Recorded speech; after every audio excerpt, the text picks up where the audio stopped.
So, folks, the state of play has come to an end. Thank you so much to all of you that joined.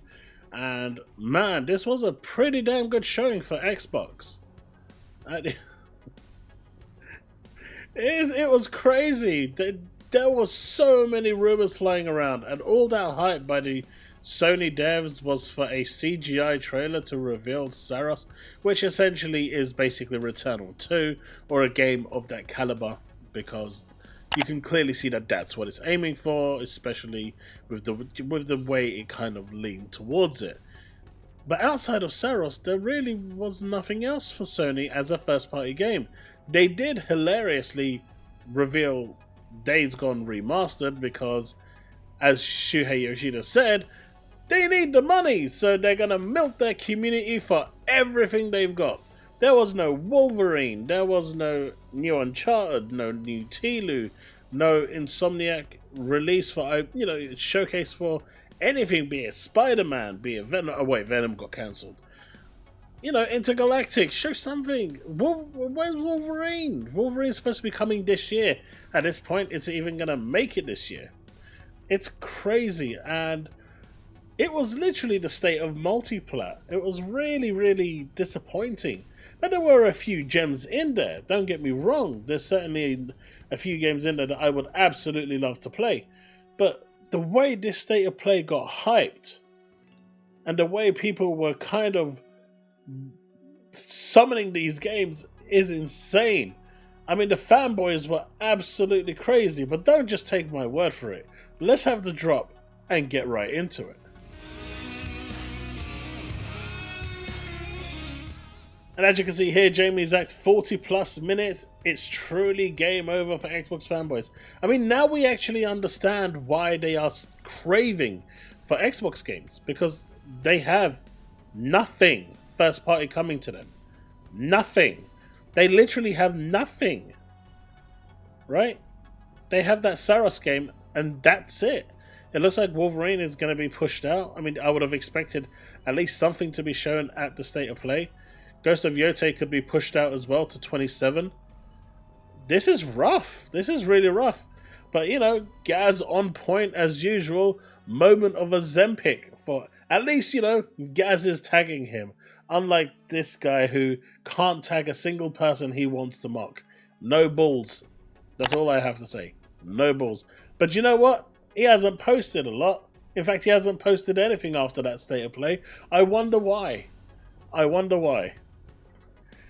Jeff Keighley thought he had a win here. He had that gotcha moment, but unfortunately, this isn't even me voting. I voted with a C, but I'm guessing this was not what he intended.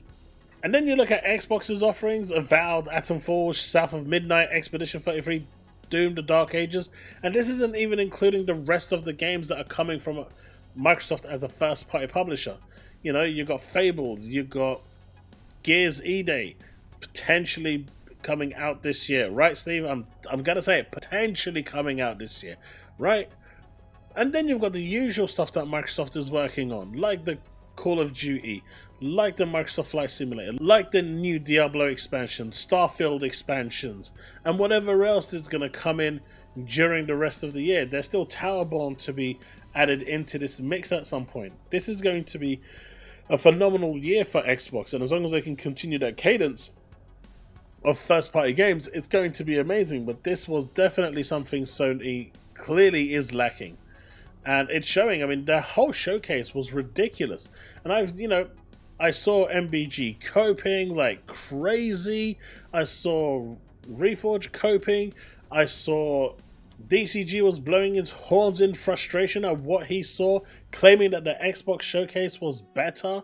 Let that sink in. That must have really pissed him off in order to say something like that. Jay Barry even came out and said that if you enjoyed that, you are just a fanboy. You are not a true fan. Because there was nothing first party shown. They haven't had a state of play in such a long time. And when they finally got it, everything is multiplayer. Don't get me wrong, Shinobi looked awesome. But it's multiplayer. Warriors Abyss, multiplayer. These are all going to Xbox as well. There's nothing there to say, hey, you should buy this on my platform. Tides of Annihilation, which easily was my favorite game of the show there, it's coming to Xbox and PC. So Digimon Story, which looked awesome, is going to Xbox as well. Like, this is a big one, right? Digimon is a huge game for people. Lies of P also got announced an update. Again, it's going to Xbox, PS4, PS5. It's crazy. Then you look at stuff like this, Directive, which actually this one did interest me. It's going everywhere. There's nothing specific to PlayStation. Hell is Us, again, everywhere. Even Metal Eden is multiplat, right? And then you've got this as well. But there was another one that I saw down here somewhere. Days Gone was ridiculous. I lost it. I was laughing my head off when I saw that one. That was hilarious. Like, I genuinely did not see that coming. 2 indie games that they announced, also coming to Game Pass, day and date, right? So these ones that they were trying to showcase, they're coming to Game Pass day and date for the Series X. It's crazy. It's crazy. I will say one thing though. Special Nick is absolutely on point here. Ninja Gaiden 2 Black, Ninja Gaiden Ragebound, Assassin's Creed Shadows, Shinobi, Ninja Gaiden 4. This is definitely the year for ninjas, right? This is definitely the year. And we're going to get Onimusha as well, which is really cool. Onimusha 2 Remastered. That looks really cool. That's pretty much coming on PS4 as well. So, even less reason for people to upgrade from the PS4 to thing. Man, it was just insane. It was insane. If I was a PlayStation fan and I was looking forward to those first-party exclusives, and then they decided to show me Days Gone Remastered, I lost it. When I saw this, I started laughing my head off. I did not expect them, considering how anemic their PlayStation first-party showing was, to come out with a Days Gone. But do you know what? It actually makes sense in a weird way, because Ben Studios was working on a gas game or live service game, depending on how you want to label it, and they were told that after 3 years you need to cancel that project, stop working on it, down tools. That's a lot of stuff wasted. And so the first thing Sony probably told them was, right, you need to recoup some of that money that we've lost. Go remaster Days Gone. And they're probably like, but we've already got a 60 FPS patch and it's already running at 4K and it's already looking great on PC as well, and it's the PS5 is already boosting it even more. What possibly we can do? Just add the word remastered and release it, and we'll make tons of money off it. It's mind-blowing, the mentality that's going on at this point. And the ones that are upset that didn't get the games that they wanted to. I genuinely expected Wolverine to be here. I expected that to be the one more thing, and when it didn't happen, I was like, I was gobsmacked. Mindside, which looks like a Just Cause game to me, this is coming on Xbox as well. It's like everything they showed is, except for Saros, is coming to Xbox. It was so weird. Now, then you've got Sonic Racing Crossworlds. This looks really cool, but again, it's multiplat. I actually expected them to come out with something first party, and they didn't do it. This was really the only thing that they did, and it didn't show any gameplay. It didn't show anything other than the fact that, they could have literally just put the title there and said, Saros, this game is thing. At least we now, based on the trailer, with the creature that was in there, it's clear that,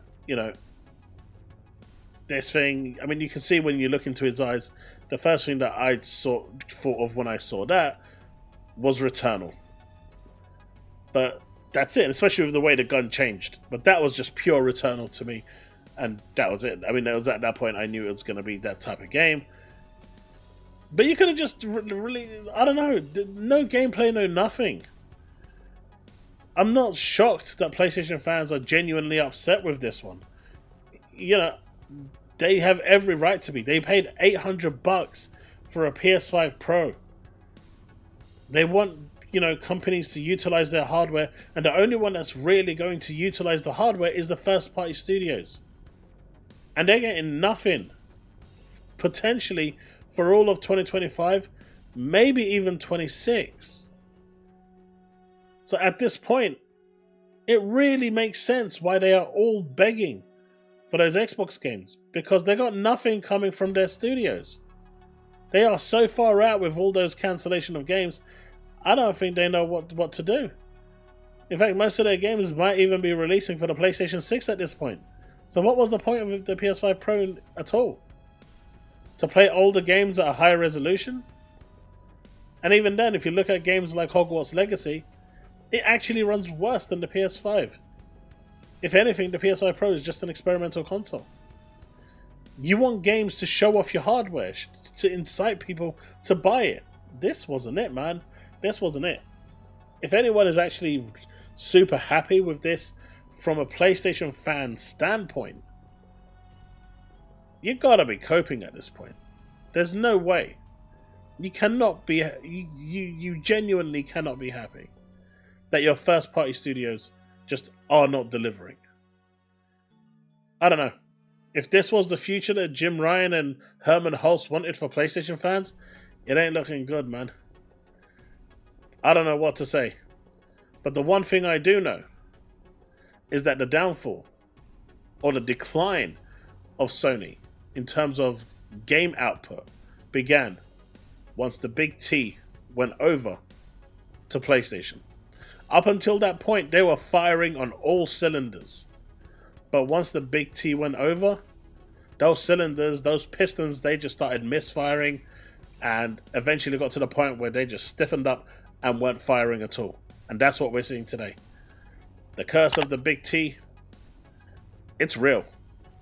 Let me know what you think in the comment section below. If you've made it this far, hit that like button, subscribe, hit that bell to stay up to date with all content I release. I am trying to hit that 10,000 subs, so help me make it happen. Thank you so much for everyone that joined me on stream today for the live reaction. I am going to be live again on Thursday. Depending on when you're watching this, you might actually be watching it on Thursday. I'm going to be joined by Chille as we talk about all the gaming news and, of course, the state of play.